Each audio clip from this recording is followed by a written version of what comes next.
Bonjour mes chers élèves et bienvenue dans ce nouveau cours. Alors oui, changement de décor, je suis à l'école, voilà, j'en profite. Alors, juste pour vous parler donc de la fin du cours sur la Révolution française. Alors la dernière fois, souvenez-vous, justement, nous avions vu la mort du roi. Et cette mort du roi, donc elle se traduisait à travers ce tableau, donc le tableau de Benazèche, où on voyait donc un roi, voilà, on avait ces deux points de vue, ces deux interprétations, mais qu'importe les interprétations, à la fin, il se fait couper la tête. Et il meurt. Et maintenant, on va voir après. Qu'est-ce qui passe après? Alors, ce qu'il faut savoir, c'est qu'en 1793, Danton et Robespierre vont justement prendre le pouvoir, comme je vous le disais.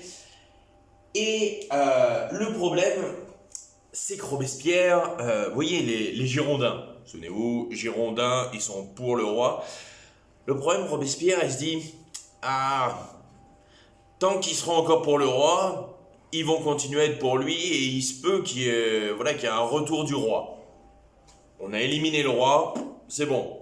Mais Robespierre, il se dit, et si on éliminait en fait tout ce qui a un rapport avec le roi, tous ceux qui ont une pensée positive envers le roi. Et en fait, ce qu'il va faire, il va pas se casser la tête. Hein. Il va pas se dire, toi tu es pour le roi, toi tu es pour le roi, qui est d'autre. Ce n'est pas bien. Non, non. Il va dire, toi tu es pour le roi, guillotine. Ça va être très simple. Voilà. Robespierre, il va complètement éradiquer les Girondins. Et pas que les Girondins. Il va éradiquer toute personne ayant de près ou de loin une pensée positive envers la monarchie. C'est-à-dire que même si le type il est pas girondin mais qui dit ouah, après voilà pourquoi pas un roi ça va encore, non, oui, guillotine. C'est-à-dire qu'il y a des gens à qui ça allait bien, que la monarchie constitutionnelle ça plaisait sans forcément être girondin, enfin voilà. Ou alors il y en avait qui étaient carrément pour la monarchie absolue. Et ben Robespierre lui va pas faire la différence. Hein. Girondin, machin, non. Vous êtes pour la monarchie, on vous coupe la tête. C'est très simple. Et c'est ce qu'on va appeler justement ce régime politique la terreur. Et en fait, ça vient de là, ça vient du fait que la France a peur de se faire décapiter, justement à cause de ça. Enfin, suffit qu'on dise oui, mais le roi, tac, mort. Donc, vous voyez, il y a cette terreur justement que va instaurer Robespierre. Et d'ailleurs, cette terreur va un petit peu en contradiction quand même légèrement avec la DDHC, la Déclaration des droits de l'homme et du citoyen. Puisque, comme nous l'avions vu dans la Déclaration de l'homme et du citoyen, eh ben, on a le droit de penser ce qu'on veut. Et on a le droit de dire ce qu'on veut. Or là, Robespierre, il s'en fiche complètement. Lui, les monarchiques, il en peut plus, il en veut plus, il les tue tous. Et c'est à partir de ce moment-là, justement, qu'on va étudier ce tableau. Ce tableau, c'est la mort du général Moulin du 8 février 1874. Alors, comme on peut le remarquer, justement, le tableau a été fait bien après la terreur. Donc pareil, ça reste une interprétation. Mais quand même, il y a du vrai. Alors, ce qu'il faut savoir, c'est que ce tableau, il n'est pas souvent étudié. Parce que, justement, c'est un petit peu la honte de la France. En effet, les Vendéens, donc les habitants de la Vendée, à l'ouest de la France, ont été complètement éradiqués. C'est-à-dire qu'il y a eu un véritable génocide des Vendéens parce que, justement, il y avait cette idée de monarchie.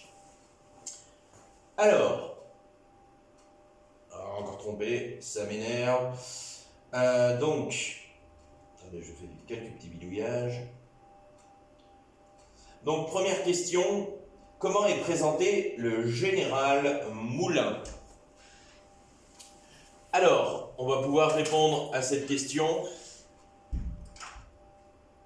Donc, je vous laisse réfléchir. Hein. Donc, je vous mets le diapo. Voilà, je vous laisse réfléchir. Vous pouvez écrire la réponse, comme d'hab. TMTC. Allez. Voilà. Alors, comment est présenté le général Moulin? Alors oui, pour info, le général Moulin, c'est lui. C'est ce personnage que vous avez là. Et là, justement, dans un tableau, vous voyez, il est important de repérer le personnage principal. Bon, c'est pas très compliqué. Et justement, d'expliquer en quoi ça pourrait être le personnage principal du tableau. C'est-à-dire que pourquoi là, on voit le général Moulin, comment est-ce comment est-ce que le peintre l'a représenté? Ah. Non, on va continuer. Alors, ce qu'il est important de dire, c'est que justement, je vais vous le dire, vous pouvez écrire, désolé, la sonnerie m'a un petit peu chamboulé. Alors, vous pouvez écrire. On devine de qui il s'agit, car il est au centre du tableau, virgule. Il est entouré de cadavres et s'apprête à se suicider d'une balle dans la tête. Point. C'était un Girondin, virgule, assassiné par la terreur de Robespierre. Alors, pour revenir à ma réponse, en effet, justement, vous voyez, on voit le général Moulin complètement défait. Vous voyez, autour, il y a des cadavres, enfin, il y a un type qui est à moitié par terre, mais il va finir mort. Les autres, vous voyez, un entassement de cadavres tout autour de lui. Et lui, justement, qui se présente comme ça en martyr, à dire oui, c'est moi, le général Moulin, et avec le pistolet que vous pouvez voir justement sur votre feuille, qu'il tient en dessous de son menton. Et comme on peut le voir justement sur la peinture, il tire, il se suicide. Alors, après, il est intéressant justement de se poser la question pourquoi est-ce qu'il se suicide? Parce que bon, voilà. En fait, c'est très simple. Lui, il est là. Ses soldats sont là. Les autres soldats qui ennemis sont là. Voilà. Il n'est pas compliqué, il n'est pas besoin d'être un grand stratège pour savoir que le général Moulin, s'il ne se suicide pas, eux vont le tuer. Donc, d'un côté, voilà, il sait pertinemment qu'il va mourir. Et en fait, il y a une très célèbre phrase justement qui disait qu'il préférait lui-même choisir son destin. Il préférait lui-même choisir comment il allait mourir. Bon, vous me direz, bon, il y a 5000 choix, hein, bon, parce que là, il aurait pu sauter, mais bon, avec un peu de malchance, il aurait survécu. Donc là, bon, il lui reste un moyen, mais au moins il choisit sa mort, c'est lui qui choisit de mourir. Oui, il avait ce désir-là, justement, de mourir en quelque sorte libre. Alors, qui sont les personnages à gauche? C'est-à-dire ceux-là. Alors, vous pouvez écrire.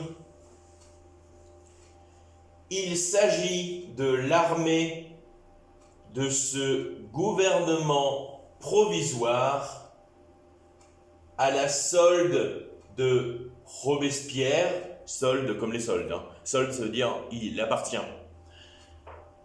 À la solde de Robespierre, point. Ils sont peu nombreux, virgule. Ils représentent une foule fonçant vers Moulin par un effet de mouvement. Point final. Alors, qu'est-ce que ça veut dire?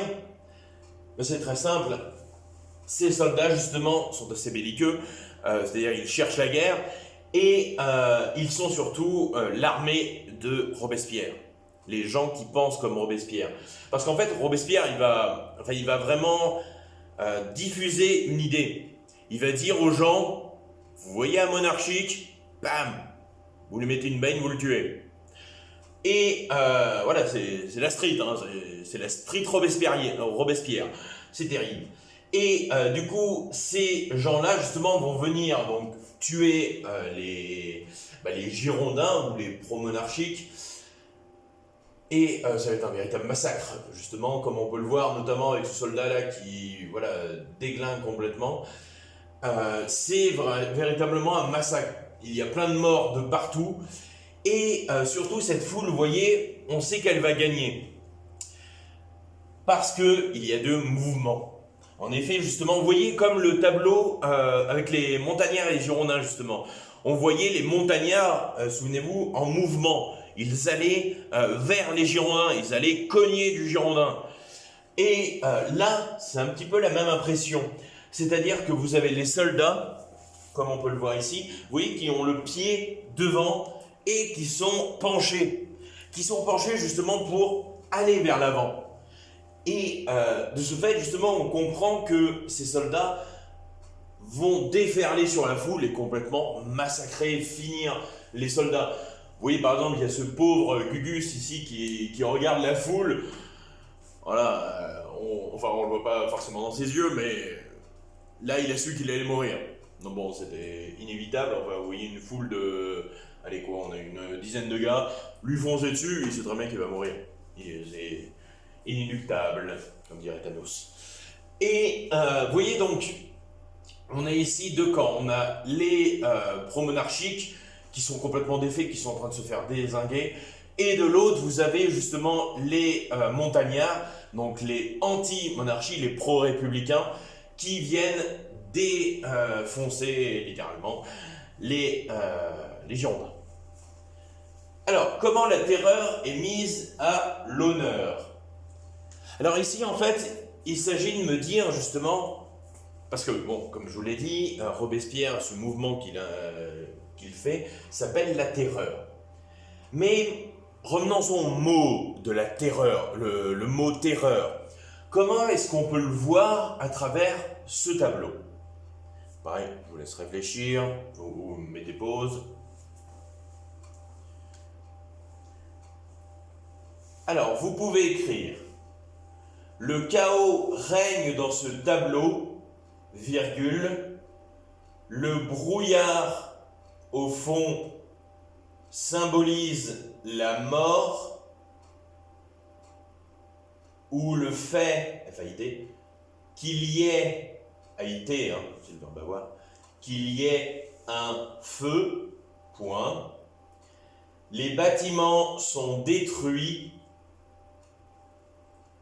et le centre du tableau nous présente une scène de massacre. Point final. Alors, je vais revenir. Donc déjà, au niveau du brouillard.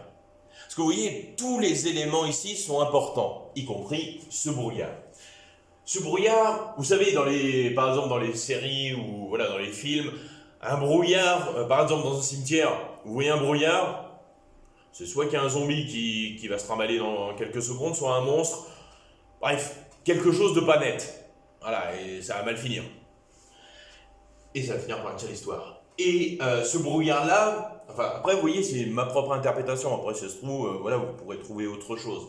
Mais selon moi, ce brouillard signifierait la mort. La mort, vous voyez, qui englobe les gens, justement, qui les attrape un petit peu. Oui, je parle loin, la drogue, c'est mal.